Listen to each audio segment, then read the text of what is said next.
Man, it's only the second time that we use that. It's awesome, man. It makes us look so professional. Yes, it's such a lie.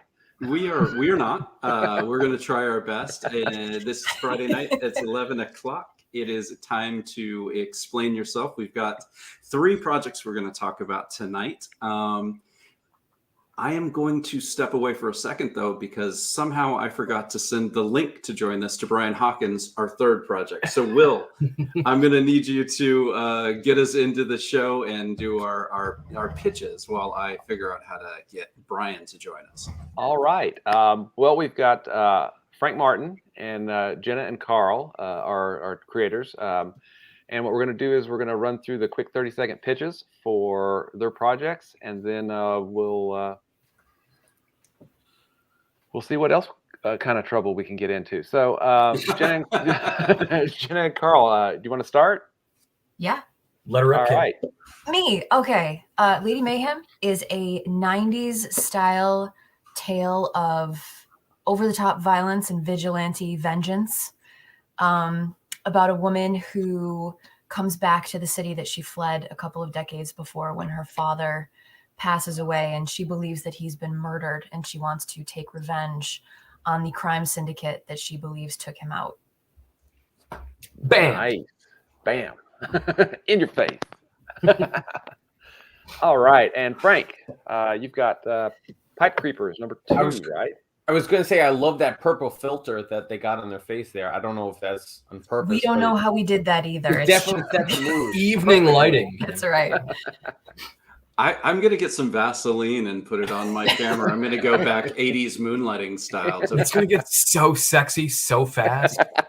We're in trouble. Listen, it's after 11 o'clock. The kids are asleep. Whatever you're comfortable with, we're comfortable with. After dark. Showtime after dark.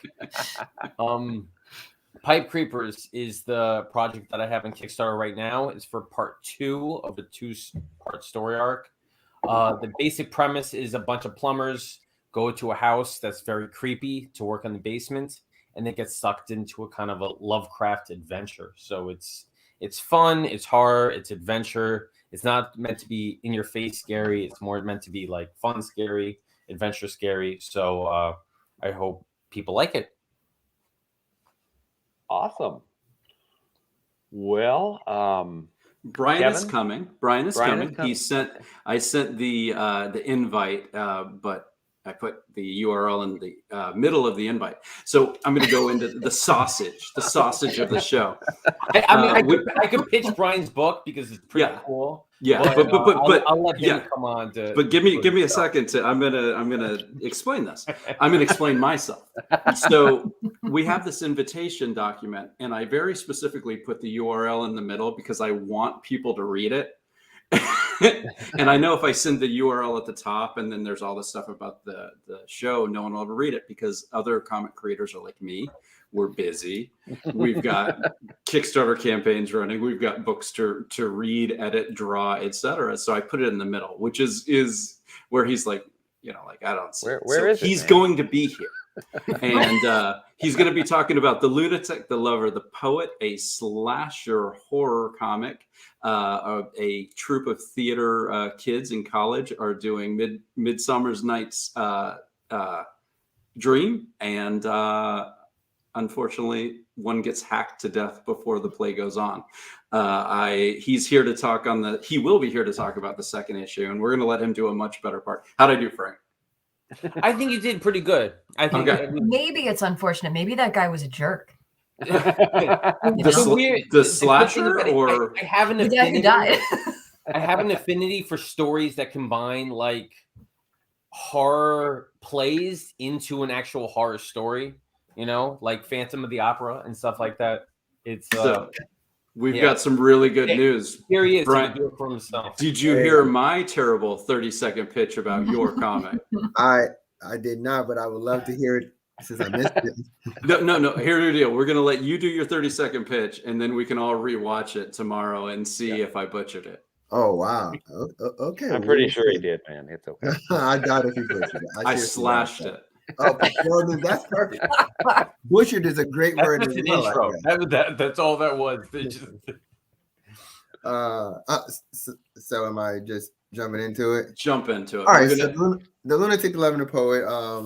It's CW's Nancy Drew meets Scream. It's set on a school of the arts named Poe. It's Poe School of the Arts, and there's a serial killer running loose. As Oliver Jones is a ambitious playwright, and he has the task of creating a rendition of Shakespeare's Midsummer Night's Dream. In the midst of that, the lead actress is murdered, and from there, the cast and crew all become suspects, especially the boyfriend and her best friend, who, if you read issue 1, it's revealed that they have had an affair, so they become suspects as well as targets. That's awesome. Nice. The Loving the Poet. We are going to get a deep dive in, but Wedgeham says they say 2 of their favorite indie writers, which is very cool. We're not even answer which 2. It doesn't even matter. We're just gonna leave it that there's 5 creators here. There's an artist and 4 writers, and Will and I are just pretty sure it's not us. Yeah. And that's okay. We're fine. We're happy to have you, Wedge. And Blake from the Blake Buzz podcast says only 4 minutes in and the Vaseline is coming out. As we said, it's so is the bourbon. I read the note. That, so I'm going to drink for all of us. Nice. You know what? I'm gonna like pull the curtain back. How many of you are actually drinking alcohol out of a coffee cup like us? Water. Okay. You got a little mug full of red wine, just a little one. Really, can we be professional after 11, but also still kind of like toe the line? I have faith in you, and I think it's going to happen. So, Yes. And you know what? Will and I, we don't put a lot of time into this. We just come to have fun. So don't worry about professionalism. This show is not about professionalism. It's about fun and comics. So You guys didn't put a lot of time into this. I couldn't tell. all right. Wedge says it is Brian and Jen, but he Oh. looks forward to knowing the rest of our work, and we will Thank take you. that. So that's Oh, Thank you. It is. Thank you It very is not an insult to have a compliment to. I know Brian's work, Jen. I've got to learn your work. You guys are first timers. We've actually gotten to speak with Frank and Brian before. So why don't we let you guys talk about Lady Mayhem first? I'm going to pull up the page, and we're going to. I'll put the banner check up. it out.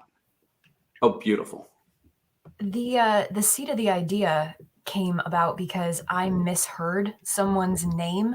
See, the ideas can come from anywhere, right? I Right. thought I heard that this woman's name was Maggie Mayhem, Oh my gosh. and I came home and I said, "That's a great name. I have to use this in something." And Carl said, "No, I have to use this in something. It's called Lady Mayhem, and we need to make a Lady Punisher comic." And I was like, "Fair enough. Let's run with it."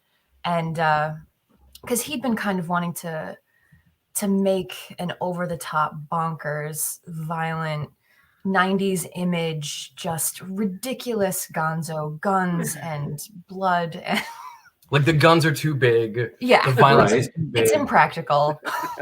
We have Cult of Icarus, a book coming out from Scout next Yeah. month, which is very much a Jenna vision.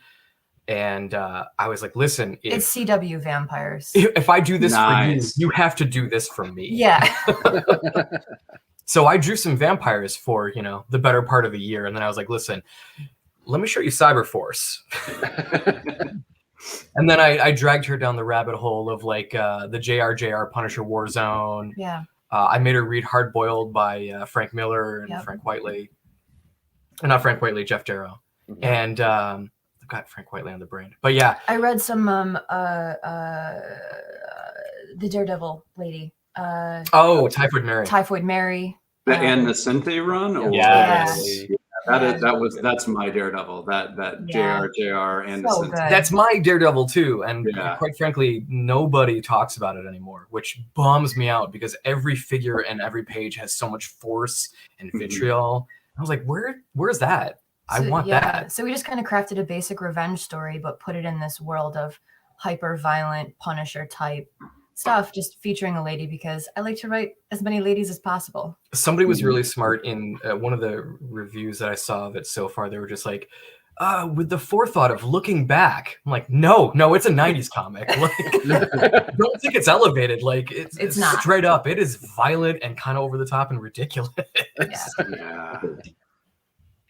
And that's really cool. So it's 64 pages. Is this a beginning, middle, end story is done? Is this a volume 1? This is we're gonna break kayfabe. We're gonna break kayfabe. We had only planned on one story, and then we were having so much fun with the character that we believe that when, I'm going to say if she gets her vengeance, but when she gets her vengeance, she will probably have more baddies that she needs to take down in subsequent stories. So, You know, you mentioned Frank Miller. I'm seeing the black and white. I'm feeling a lot of Sin City. Is this going to be a black and white comic, or are you going to color it later? It's going to be a color book because people seem to not know how to wrap their head around black and white comics in the Western comics buying market. But I mean, I sling those inks. Yeah. And you can quote me on this like a motherfucker. Yeah. Oh, that quote. Love the quote. I sling those inks like a motherfucker. Put the quote on the book, baby. That's right. I'm have to write that down. Also, I do all this That shit. should be written in the credits page. I actually do. So, Artist, sling the minks like the motherfucker. if I may, I've now made it like a bragging point with every book that I put out. The last page on it says, this book was made with pencils, inks, and paper by Slow, my sign. Because nobody draws on paper anymore. Yeah. Yeah. And I'll go into his office because he'll It's be rare. working on a page, and it's just like, I can write whatever on the script, and you're just going to make me look like a genius. So thank you. Yo, she looks like a genius. She looks like a genius every time. Yeah.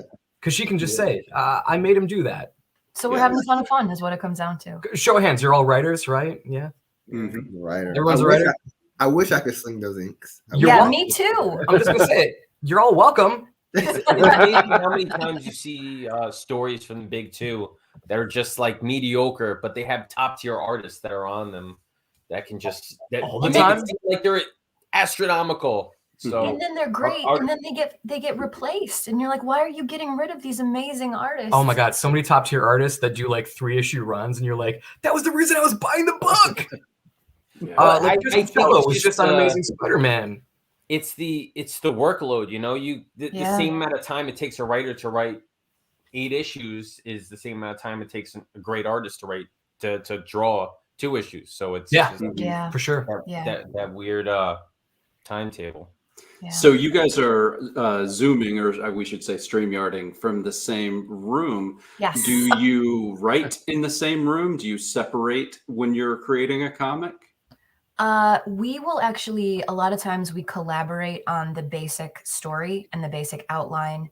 And on Lady Mayhem, actually, Carl was the one who was like, listen, I have the vision for this story. I know what I want to draw. So let me give you kind of a beat by beat of what we want to do. And then I took that and I scripted it. For Icarus, we came up with the bulk of the story together. And then I did page breakdowns and the script. But he's as much a writer as he is an artist as well. So I'm always happy to kind of go to him and say, what do you want to draw? What do you hate to draw? I promise I won't put any horses in this. You don't want to see our next book. It's called Horses and Trains. Horses and Trains. I'm not into it. And a lot of foreshortening. A lot of foreshortening. Yeah. Well, if this is if it's like a '90s image book, are you drawing feet? No, there's no feet. No feet. I will say though, in my research for this, I've been looking at a lot of stuff that I've trying to track down the origin of the '90s pose, which was this thing with the foreshortening with no feet. That shows up in Lady Mayhem at least 3 times. All right. Because you need to. Where our influence is on our Well played. sleeve. Yeah. Are your scripts full scripts, or is it just kind of like reiterating the plot points and then the dialogue you've come up with? They're definitely full scripts. What'll happen is we'll come up with the basic story, and then it will be 1 and then like maybe 2 lines of what should happen, 2, 3, 4, all the way to 64. And then I'll take that and do page by page the exposition or the action, and then the dialogue as well. I've never really written plot style. It's always been Mhm. full script, and it's been a really interesting crash course because I come from screenwriting and it's a completely different discipline. Like you got to make those page turns, you got to have those cliffhangers every single beat. So it's been a lot of fun to kind of learn what I'm doing. And because he's been so immersed in comics, I mean, he's been doing this for like 20 years. He went to the Kubert school. He knows his shit. And so he's been like, no, this sucks. This is what you're doing wrong here. And I say it lovingly. no, this sucks, sweetie. Like, just full disclosure, we are engaged. We Yeah. lived together for way too long. So Yeah. like we have a shorthand. So Congratulations. this sucks is loving for like, no, babe, this sucks. A whole new method It's of lost work. in translation. exactly. Right. Exactly. But she Pillow talk, writes pillow very talk. differently for me than she does for anyone else. Yeah, for for sure. sure. Because you have that shorthand, or Oh, definitely. Or because I can just walk into the other room and say, listen, I just wrote fight scene on this page. Are you cool with that? And he's like, please don't do anything but write fight scene. You're going to make it terrible. Yeah. One of the That's best why parts that comics I've is ever so had was- awesome because it's just such a collaborative medium. You know, you can really, Yeah. you can really meld with somebody and create a story like of Yeah. two minds. You know, between storytelling and art. Other than sure. Yeah, I feel even very lucky. screenplays don't work like that, really. right? Yeah, no. When you're writing a screenplay, you're not trying. I mean, sure, you want the director and the actors to be excited about it, but you're not literally just trying to pump adrenaline into the director. Whereas when you're writing a comic strip, you're trying to pump adrenaline into an artist. So knowing exactly what he wants to draw, it is a gift that you have. So just use it. Yeah, one of the hardest things to learn to do was in screenplays, you want as much white on the page as possible, like because that's the director's job. So when you're writing for comics, I had to get used to explaining or describing everything that I wanted in the panel, and it was a really steep learning curve for me. Well, For you mentioned- everybody, I think. Yeah. Very interesting. So we know you sling ink like a motherfucker. Yes. Who Love it. I love it. I love are it. you going to color it as well, or do you? Who's Oh, the yeah. colorist in the letter or on the book? Yeah, I'm a one-man army over here. Awesome. And he's lettering as well. Yeah, he does everything. Yeah, you kind of have to be like coming from indie comics. Like if you don't know how to do every aspect of comics and know like page bleeds and formatting, like you're dead in the water.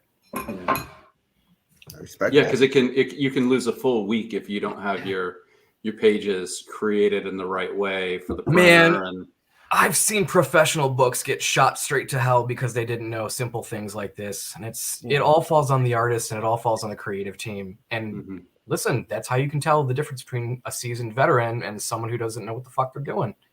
Pardon my language. I think one of my biggest level ups in That comics is good. was just learning how to letter myself, because then I could just handle it exactly how I want it to be and have it sent out to backers exactly how I want it to be. So yeah, just knowing what you need to have it done the way exactly you want it to be is priceless. And that's an absolute advantage too. Like if anyone as a writer dips into other things like lettering, like Frank, like you now have a leg up because you know, oh, this much space should be in a panel. This much should be, dedicated to this. Like a lot of people don't even know that. A lot of people working on mainstream books don't know that shit. You're just out there being like, listen. Just because you learn it on the back end doesn't mean it doesn't help you on the front Yep. end. Because now when you're actually scripting the book, you think about the lettering in the way you didn't do before, which is Exactly. kind of weird. It's a weird thing, but you just subconsciously do it. Exactly. it also lets you edit to the very last second. Whereas if you have a letter, I can't tell you how many times I've gotten scripts back from editors and be like, "There's too much dialogue in here," but like, I don't care. I'll just cut it out when I'm starting lettering. Like, right. I'm not even worried about that. Like, That's why We just the Wiseman rule of 32 exists. You're not supposed to have more than 32 words per panel, I think it was. Is that what it is? Yeah. That's like an old rule, though. I'm dating myself. I think the wise men were frankincense, gold, and myrrh, right? Oh, this son of a gun. Going back to the Bronze Age. That's right. That's right. Tell me about the original Justice League. around saying this balloon needs to be over here and this balloon needs to be over here. I'm like, yeah, I'm lettering it so I could just Cat Murdoch came to say hi as well. figure it out. Oh, shit. We're gonna get back. We're gonna get back to Lady Mayhem, but I want to make sure we get to all of our books tonight. But it just sounds like balls to the wall fun, Oh, yeah. and I cannot wait to read it. All right, so I see Brian is on the left of my screen. So Brian, let's get into issue 2 of the lover, the lunatic, and the poet. Did I say that in the right order? No, the lunatic, the lover. Not and the exactly, poet. but it's okay. Yeah. All right, I'll pull it up. You take care of it. Oh man, the pressure's on. Yeah, it is. I'm gonna sling this mic like a motherfucker. Yeah. Sling this mic.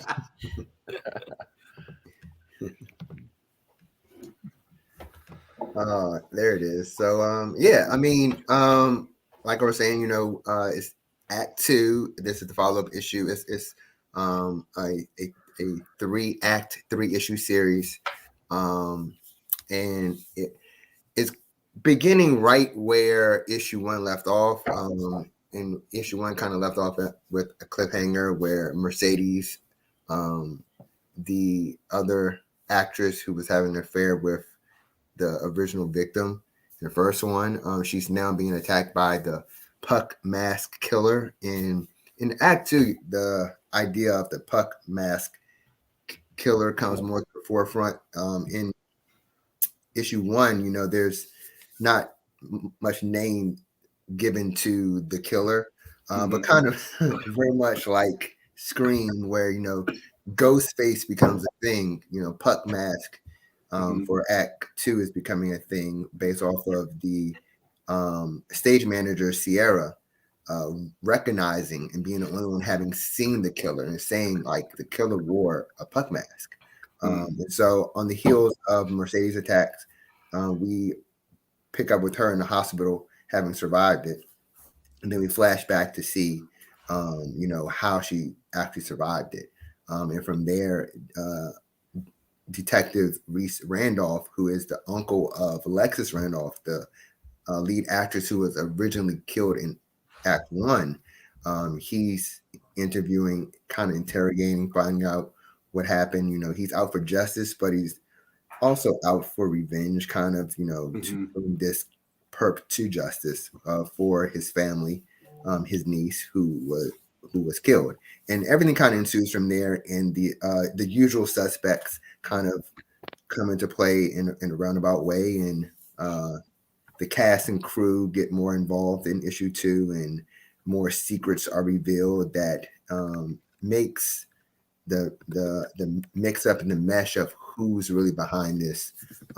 come more to the forefront, leading into which would be the finale in Act 3, which is going to be an oversized 2-part in 1 issue. So nice.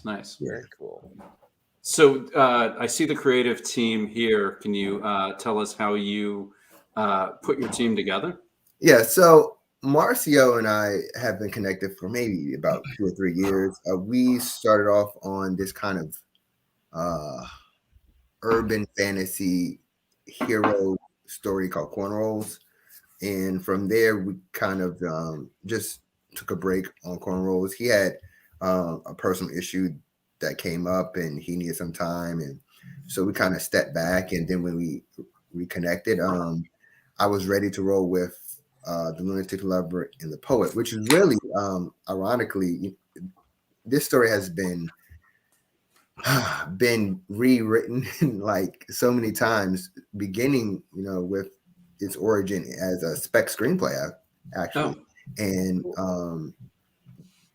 I said, what, I think this could be a comic, and so eventually I just kind of made changes, and the story evolved because I evolved, and it became this comic that I pitched to Marcio, and we connected on it, and he took on the role of artist for me and bringing it to life. And from there, we linked up with Gabriel Rodon, who is the color artist, and he's part of a group, a studio Nimbus with Francisco, who is our letterer. And we, it's just a huge collaboration. And, we're always exchanging messages, going back and forth, and just trying to bring this story to life. I was fortunate to be connected with Shane Connery Vogt, who is the artist of Nottingham, and we have a good relationship. Oh, cool. Mad Cave, that was a great series. Oh, I love Nottingham, and being editor on that and working with Shane, we formed a very good relationship. And I was like, hey, I'm going into the second issue, and I would love to do like a variant, and that's the cover of his variant. And I kind of gave him a general idea of what I was going for, what I wanted, and he crushed it. So he kind of joined with us on Act 2 to produce that Virgin variant cover for us. So, and of course, Jerry Nilsson is my graphic designer. He's like my right hand for my imprint. Whenever I need anything done, like credits page, dressing on the cover, back cover page, everything. Jerry's my right hand, like from any kind of promo. So he and I are in constant contact, and he disseminates all that through his Logical Chaos design input company. So it's cool.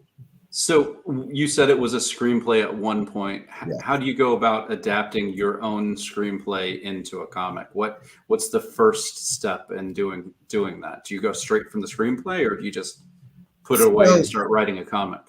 This one was interesting because I wouldn't even call it an adaptation, because I really didn't even pull too much. I pulled the concept, and I pulled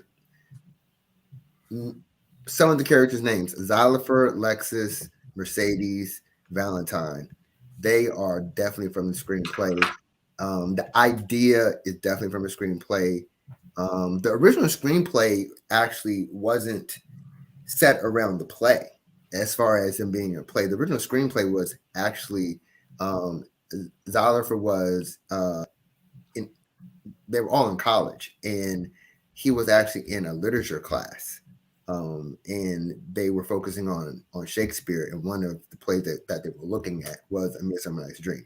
So the way that evolved was, I'm like, this makes way more sense if it was really centered around Xylophor being a playwright instead of being in his class and being kind of like a writer or kind of like a poet. So that's how it evolved. And I did end up going back to look at the script and read through the script again. But after I read through it, I kind of just set it aside, and it was all there anyway. And I built it from the original idea, having read it again and then having it in my mind. So I didn't really adapt the screenplay. It kind of just evolved from that screenplay into this comic. But I do have plans on. I'm actually writing the new screenplay version of it now, just because based upon the comic. Based upon the comic now. So we're gonna have the Lunatic, the Lover, the Lunatic, the Lover, the Poet, the movie based on the comic, adapted from the movie by Brian Hawkins. Man, I would love for it to play out that way. Sure. Okay. Absolutely. Brian, that really resonates with me, because my next project was adapted from a short screenplay too, but it seems like you took this spiritual idea of the story and just kind of made it to a comic. Whereas with what I did for my next project, I just basically took the screenplay and I chopped it up into a comic script. Like literally it just translated onto a page rather than onto a screen. So it's cool to hear somebody do the process a little differently. Yeah. I mean, and I can. Sometimes it works, sometimes it doesn't. It all depends on what the stories are trying to tell. We're gonna hope both times. There you go. You kind of have to go where the story leads you. And for this, I wanted the essence of it and the foundation of it. I wanted who the characters were, but I knew that as a writer, I had changed. And I knew that there was something else there that had to be said and done that wasn't in that screenplay. So I knew it had to be something new as well. So So is present Brian thanking past Brian, going, "Hey, good job, man." hindsight is like, I see you, D. I see you. I can't tell you how many times I revisit something I wrote in college, and I'm like, young Frank was so angsty, you know? He was so hateful and full of rage. Like, who was this guy? I understand that for sure. I definitely do. So this is a very tough question because I don't know if anyone will survive this comic series. So if any characters do survive, is there a possibility that there will be tales with them at another time? Or is this, do you expect this to be 1 3-issue series? Like, so I am definitely a horror fan. I love the genre. I'm just coming back from seeing Scream 5, so I'm all in my. Nice. No matter what he tells you, the answer is there's always another one. There's always a possibility for more. Definitely, the franchise has to live on some way. So what you're saying is the play has more than one puck. There was Jason, the final Friday. There was Freddy, the final nightmare. It always goes on. There's always You can always come up with a way. There's always a way. There's always a way. a possibility. All right. So let's there's always one more. We have one more project to talk about. So Frank, let's go to Pipe Creepers number 2. Yeah. I'm impressed though. You called it Pipe Creepers instead of Pipe Cleaners because well everybody, including my wife, cannot pronounce this project right. Which is it is out of embarrassment because I called it Pipe Cleaners the last one, and I probably will do it again. You know, That's an idea for your spinoff. For some reason, Pipe Creepers, it's uncomfortable to say, which is kind of the point of the story. You know, it's a little creepy, it's a little uncomfortable. Pipe cleaners. What's uncomfortable finding a portal to hell in somebody's basement? Come on. Yeah. That's just a Sunday. Yeah. That's our apartment. So the general premise behind Pipe Creepers is that 2 plumbers go to work on a creepy lady's basement, and they go into her basement, and they get sucked into kind of a Lovecraft adventure, horror, mystery with creatures and monsters. And it's kind of a fusion of black comedy and H.P. Lovecraft horror. And I would say it's more like creepy, not creepy, but kind of quirky adventure horror rather than scary gore horror. And it's a lot of fun. The campaign I'm currently running is for part 2 of a 2-part story. So it will kind of wrap things up, and it's off to a great start. So I'm really happy with the way things are going. Awesome. I love the art. Who's the rest style of your on team this. there? Oh yeah, that's nice. Yeah. Who's the art team on this one, Frank? So the art team is the same as part 1, which is JC Grande did the lines, and my friend Eugene Batavu did the colors, who was also the colorist on my kind of noir mystery, The Last Homicide. So I've worked with him before. He's a good friend of mine. He's reliable, and he did the colors. And I think combined they did a good job, like portraying the atmosphere that I want for the book, because I don't want it to be too scary, but at the same time, I don't want it to be too light. So I want that balance of kind of horror and mystery, which I think they portray very well together. Well, and I've heard kind of, on the down low that you and the letterer just don't get along. That's 100% true. I look in the mirror and I yell at this motherfucker all the time. But yes, if you couldn't get by the way people are laughing my reaction, I'm the letterer. So I actually, you know what? It's weird because I tell people that lettering my books has been such a pivotal point in my career, and other people are like, "What are you talking about?" I started lettering, and I said I'm never doing that again. I outsource it all the time, But I'm like, I don't know. There's something about really touching the page, really touching the art with my work, because I am an artistic and design idiot. I have no design bone in my body whatsoever. So the fact that I can do a little something to the page to give it my touch means everything. And it also ups the level of respect I have for true letterers tremendously. When I'm reading a comic that I picked up at the comic store and I see an awesome sound effect, I'm just like, I just stare at the page for a full minute. I'm like, how did they do this? Like, I have no idea. I love the art style in this book. It's so unique and it's so perfect, like you said, for the atmosphere. Because I did read issue 1 and I was just kind of like from page 1 to the last page, just I was down in the basement with the two guys. It's a balance between that gritty feel, that horror feel, and that light feel. You know, I don't want it to be one or the other, because it's not meant to be. It's not meant to be too light. It's not meant to be too scary. So to find that balance was really tricky, but I think they pulled it off well.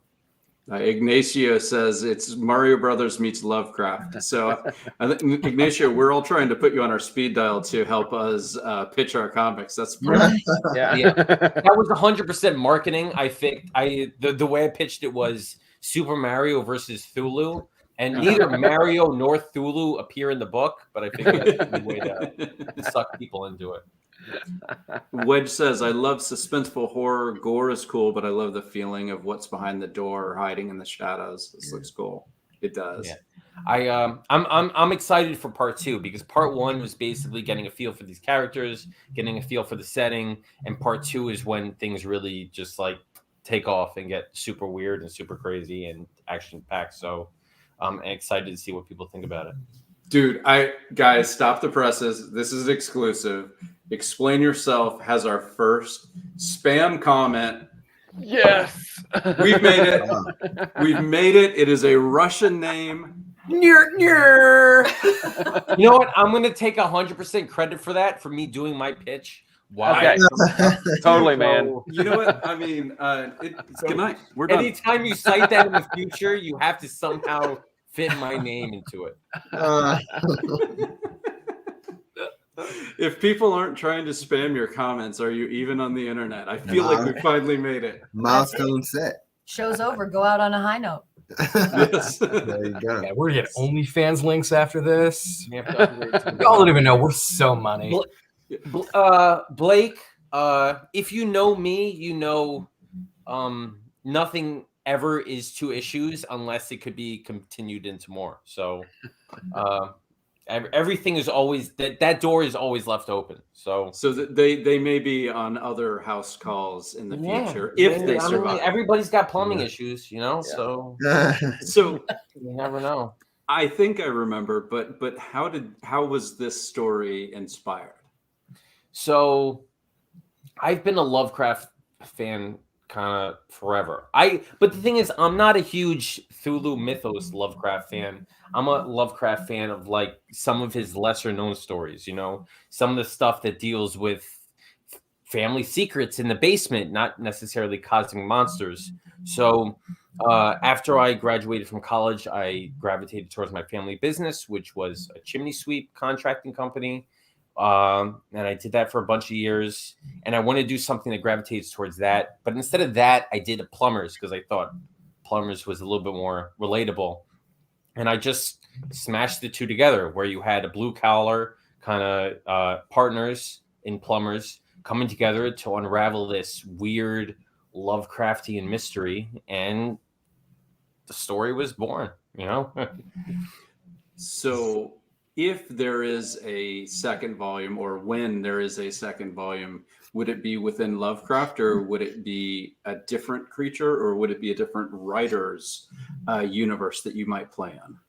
So why are you making me answer these questions? I can't Explain make yourself, man. Explain yourself, Frank. That wasn't very easy to answer. Listen, answer like a motherfucker, Frank.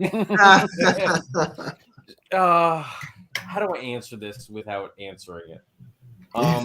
Yes, just say yes. Just say yes. So the way it's going to work is something is going to happen, and then the plumbers have to figure out what happened. Okay, that's fair. It's fair. It's fair because having talked with Will's book Crossover Division is basically fictional worlds break into our worlds, and sometimes will say this issue is Oz, and sometimes will say, look, it's a Shakespearean play, and you're just gonna have to find out. So I totally respect you not being able to answer. I have to ask the question. I mean, I have an answer for you. I just can't give you the answer, which stinks. I mean, I could lie to you if you want, but I don't really want to. Lie to me, No. baby.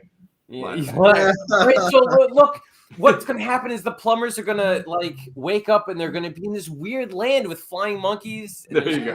road is yellow, and like this witch is going to come down and say, "Fix my sink," and like, oh, No All links. right. I mean, All no right. leaks. Witches Yes. can't have leaks, Yes, right? no water. So Wedge asks, do we prefer crowdfunding and being able to create our own stories or working for a company? It's a really good question. What do you guys think? both. Is that an answer? It's an answer. Yeah. Yeah. No, I mean, So I've said this multiple times before because I've crowdfunded books for other people's creations. My original series, Modern Testament, I ended up crossing over with Braden Cox's Reclaiming Godhood and Luke Cooper's Hollow Girl, and I'm sure Brian could speak to this too because he's done other people's IPs that he's worked with. Is that there's a certain level of respect and responsibility when somebody says, I want you to write for my characters. You know, you feel that weight on your shoulders and that burden, and it feels like you want to rise to the occasion. So I really enjoy that that feeling of somebody feeling like they can take your baby and you can mold it to however you want. So, but at the same time, I like doing what I want to do, you know? So it's hard to say that I like one over the other. Yeah. Brian, you've worked with Mad Cave, you worked with Scout, you've crowdfunded. What's your thought? I'm going to have to piggyback on that and say, just having your feet on, like if there's a line drawn, you're on both sides. It's good because you get the experience, and very much like what Frank said, it's rising to the occasion of that. It's it's kind of also the James Tynion thing where he wrote Batman and he did a lot with DC, but a lot of it was also to help to push and be a catalyst for his own stuff, for there to be an audience for his own stuff as well. And now he's off doing just his own stuff. So I think one plays off the other, and depending on what your mold is and what your goal is and what your passion is, you kind of have to decide how to play into that or how to balance that out. So I wouldn't say there's a preference. It's more so of a balance and what part of the experience you're going to be on and for what direction and trajectory you feel yourself going in. Yeah, I can't really answer it for myself because I've only worked with SourcePoint Press and Scout, and with both companies, I still got to tell exactly the story that David Bishop and I wanted to tell, and with Tart, I still get to tell this exact story that Ludo and I want to tell. So it's not like I have to deal with any editorial interference. Anything I hear from my editor Andrea or Charlie or David is they look at the idea and it's always how to make my idea and Ludo's idea better. It's not, you can't do this because of this corporate decision. So I can't answer because they're very similar. I know that I suck at getting into comic shops. I just suck at it. So I really like being with Scout and SourcePoint because they can do it and I can't. But I also like Kickstartering because I can create a real a personal relationship with the backers. I mean that's the metaphorical $1 million question, whether you go at your own your own road, or whether you try to piggyback off somebody else and have them push your stuff up. So everybody's got to find their own way. Well, Carl and Jenna, I know you have a book coming out with Scout, and Carl, you sounds like you've been at this for a while. What have your thoughts been in this? I'm gonna throw Jenna under the bus. Jenna is a jobber. I mean, she writes for Zenoscope. She does a lot of work for hire stuff. So Cult of Icarus at Scout is like her first creator-owned thing. Yeah. So your experience is definitely a lot different than mine. I was going to say, as a writer only, I like it both ways because I get to play in somebody else's universe, and it's almost like there's one pressure where where you want to do a good job, but on the other hand, there's so much already set up there. There's a lot for me to draw off of, and so it's almost in a sense easier because I don't have to come up with the stuff really myself. There's a lot of backstory, but then creator-owned stuff, it's nice that I'm free to do whatever I like, and you can't tell me I'm wrong because it's my story. But with Carl being someone who writes, draws, letters, colors, I think it's a lot different for him, or it would be trying to work in a like a company setting, because if you create everything yourself, I think it's going to be a lot harder to take editorial suggestions seriously because you're doing it all. Whereas I'm just like, yeah, I'll whatever you want. I can do that. I can work it out. Yeah, I would say the difference between being a jobber and work for hire is immense at this point, because right now the direct market doesn't favor the auteur creator. Like, you don't get Paul Popes anymore. You don't get, unless you're Sean Gordon Murphy, who's like, I'm going to draw Batman for the next 3 years. Like, my dude did work for hire stuff for like 5 years, and he was like, yeah, Nothing wrong. You want. Yeah. And now he gets to draw Batman, and it's like, bro, that's the thing you want to do? Like, we all got a good Batman story in us, no disrespect, but at the end of the day, like, we don't have a Vertigo. We don't have an indie alternative comics route anymore. Crowdfunding is really the only way to kind of promote the auteur artist, because by no means, I'm not a shitty writer. Like, Jenna and I work as screenwriters. We've sold screenplays together. Like, we're writers, essentially. But at the same time, Carl's never taken seriously as a writer because he's an artist. They always assume he's an artist first and then kind of fumbles along at the writing, and that's not true. And I spent the first 15 years of my career doing work for hire stuff for writers whose scripts fucking sucked. Listen, man, we were not going to say that we worked together. Yeah. But, you know, I mean, there was a patch of time where, like, a lot of stuff that was written was carried by the art. Now it's very much an artist. We're second. Like, a lot of the writing that is being done right now, it's writer first, and it shows because the writing is fucking stellar. But, like, find me a book that can compete with Wally Wood, can compete with Frank Miller in the 80s. It's like, how often do you get like an ultra mega? Yeah, you know, you don't get Dark Knight Returns anymore. I mean, you might get Dark Knight Strikes Again, but yeah. And you know what? Even that, like, history's been a little unfair to that. You look at that now, and you're just like, I get it. I get what he was doing.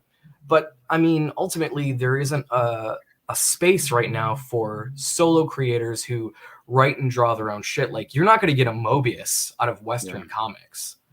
Well, yeah, and that's look at the 80s. I mean, you had Miller, Matt Wagner, and Simonson, and Matt Wagner, and I mean, that amount of creativity, you know, that were writers and artists, you know, they were the unicorns. There were you so had to many be. unicorns. yeah. You had to be. The thing about then and now is it's so back then I feel like it was more essential to know how to tell a story on the page than it is now, because I mean, the unspoken truth in the big two right now is that Marvel and DC are lifestyle brands. So you have to match the thing that is being mass marketed to you. So, like, if your Marvel comics don't sound like Marvel movies or Marvel shows, They're not going to take a lot of chances. they don't give a shit. Yeah. The DC stuff, a little less than it used to be, but at the same time, like, you're banking on top tier writers to make that. That's why you've got the Tinian. That's why you've got the Scott Snyder. And the art, sometimes it's really good. Sometimes it's really not. Yeah. Somebody in the comments said Daniel Warren Johnson is getting pretty close to the sun. Yeah, he's one of the few though that are working in like the direct market right now that clearly have a voice of their own and can carry themselves as a writer and an artist. But like, It's rare. Do not see big two marketing solo creators like that. Crowdfunding is the way to go. And like, I experienced that myself. I got my sea legs doing work for hire stuff, but I put so much of my time as a writer creator aside, thinking like the way to break in was to draw somebody else's book. And listen, the only person who I'm going to do that for is the person who's marrying me, and even her stuff's not that good.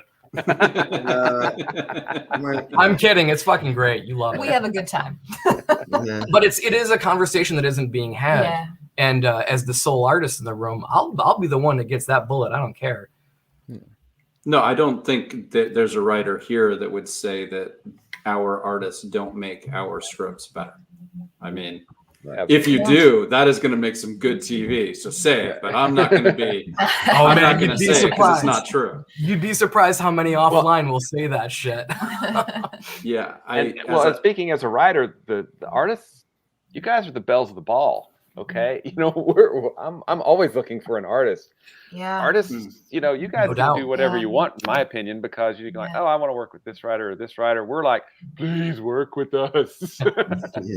See, I don't know Brian or Frank's marital status, but Will and I screwed up. We got married before we met artists. I would, if I was single, I'd be looking to marry an artist. I mean, this is really smart, Jenna. I mean, I'm lucky to just get my wife to flip through my books. You know, she'll look at the cover and be like, "What the fuck is this?" And just talk. I should tell them about the first time comic book. Yeah, that's the thing though. I met Carl because I was on Twitter looking for. I was thinking about doing a short film anthology, and I stumbled across a project he was working on called the Mortuary Collection. He was doing the art for the eventual film, and I was like, man, this guy's stuff is really good. Now on Shudder, by the way. Now on Shudder. If you want to see it.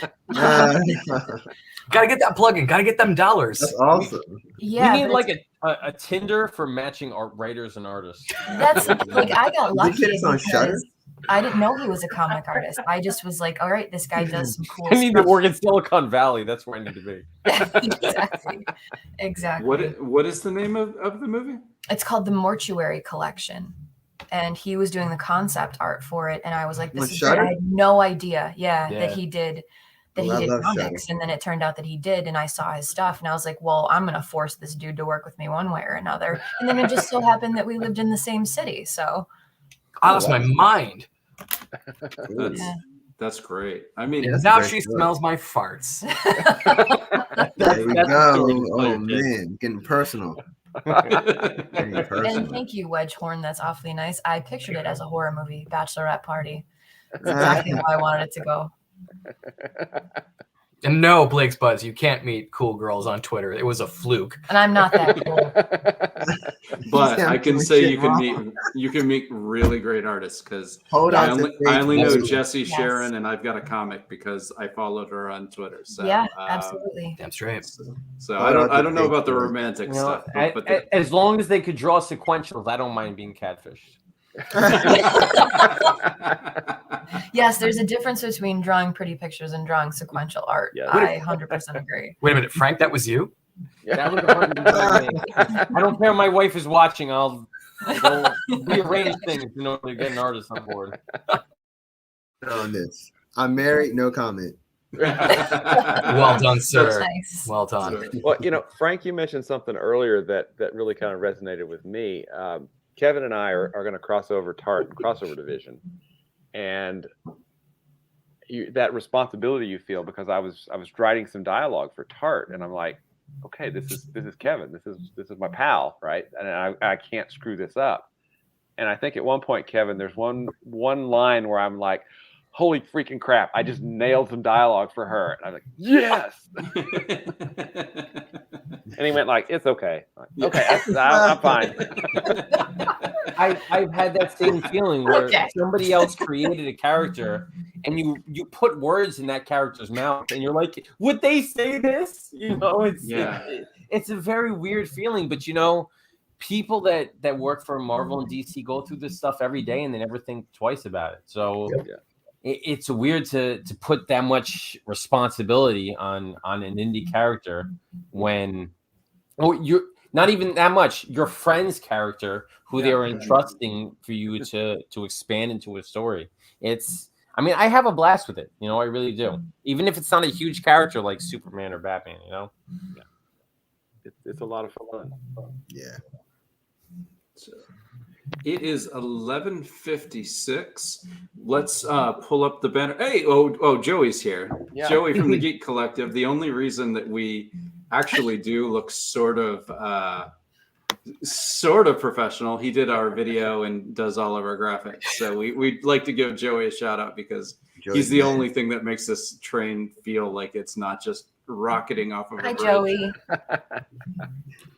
He sling graphics like a motherfucker. That's yes, right. he does. That's saying, John. That is saying. I'm borrowing that. I swing waffles Forever. So Trademark that, copyright it, something. I want to thank you guys for joining us. Let's go through and we'll give you a full minute on each comic again, because we only gave you 30 seconds at the beginning, and Will and I don't have to talk about any comics that are currently crowdfunding that we've talked about because they've all closed. So we don't. We'll find out because you'll check while we're doing that. While Frank starts giving us another minute on Pipe Creepers. Pipe Creepers, yes. It's a Lovecraft adventure horror story about two plumbers that get sucked into a Lovecraft-style mystery in the basement of a creepy old lady's mansion. I'm currently funding for part 2 of a 2-part story. And if you're into black comedy and weird adventure, weird horror, stuff like that, I hope you'll give it a look. And they can get issue 1 if they missed it the first time around? Yes, you can either get issue 1 digitally or you can get issue 1 in print. I have a whole bunch of different options, either a standard cover, a variant cover. I also have a deluxe edition that has 1 and 2 in a single book. So wow. Check it all out. Beautiful. We got 4 comments here before we start. Wedge, thank you very much for popping in. I appreciate it. And Joey, always we love having you in. Yes, we are all too awesome. We know this. We're going to try to be 8% less awesome in the future for you, but it's very difficult. Brian, let's talk one more time about, and I'm going to say it in the right order, the lunatic, the lover, the poet. All right.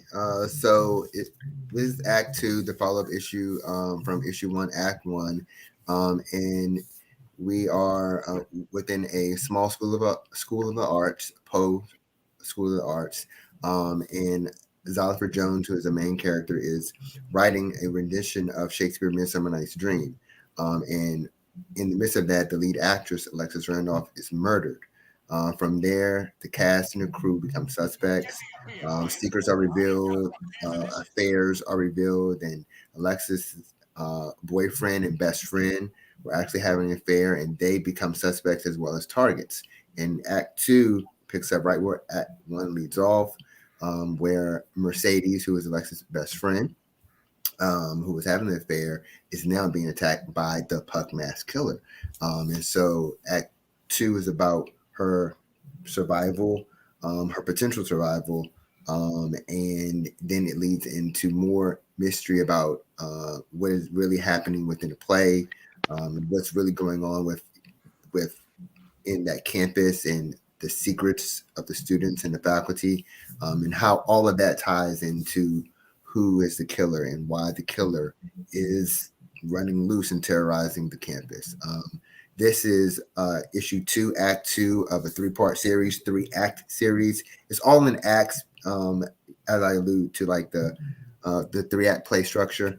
And so issue 3, Act 3 would be the final issue of The Lunatic, the Lover, and the Poet, where you'll get the reveal of who the killer is and why everything is happening. So we're right at the 2/3 point. Mhm. So it's a great time to jump in. You can also get issue 1, act 1 on this as well. Nice. I just think we should all start saying "Pug Mask Killer" really fast a lot. Mhm. I'm not going first. Paper, scissors, shoot. So Joey says, buy everyone's stuff, just don't break the bank. Feed the kids first. Oh. Listen, I have a comic named Tart. Feed your kids Tart.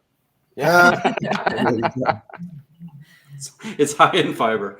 No, obviously feed children. Whatever. All right, let's go on. Before we finish it off, there's a comment that we missed, and I think it's really important. So that's our good friend Joel Lolar. Shout out to Joe Lolar, creator of one of the most amazing books I've ever read, Forever Winter. Yeah. Go to stockpilecomics.com. He just had a successful Kickstarter for it. Get my man's book. It's like 600 pages of Nuts. creator-owned. It's about a post-apocalyptic Boston. Ooh. And it is one of the best books I've ever read in my life. I'm He's not awesome. saying that because he's my bestie, but my God, the dude is a draftsman. He is a fantastic writer and a fantastic artist. And this is something that he's been talking about for, man, as long as I've known him. We used to get pizza at the same joint back when we went to the Cubert School. We'd sit down there and just brainstorm ideas. And this was his idea. And I've seen him over the last couple of years of our friendship just spit out the best indie comics you're not reading. And you have to. You know what, guys? You have to. I have to say the purple light really helps you sell that. Yeah. Yes. We're in post-apocalyptic New York up here. We're in John Wick's alternate reality That's where right. everything is super sexy. We know hilarious. gun fu. That's right. That's hilarious. So speaking of Gung Fu, and Joel, the next time you have a Kickstarter, reach out. We'd love to talk to you. I think Joel's we the just jam. missed this one. I apologize. Forever Winter is the name, correct? Yes, Yeah. correct. I already Oh, you need Googled that it. I book. got to set up my computer. I got So it written down. after I eventually pass out, I'm gonna wake up and see that and know what I need to look for. So let's do it. 90s style Mayhem. Mayhem, So- vigilante vengeance. I have to be honest, every time we talk about this book, I have a hard time not slipping into like 90s wrestler promo. Like, let's do it. brother, you want this? No, you don't resist. Just let it flow. Do it. Do Yeah. it. Let it go. Brother, let me tell you about Don't Lady fight it. Mayhem. What do you mean? I need to resist? Let me tell you, brother. Have you ever Is it- fallen asleep eating Doritos while playing SNES, brother?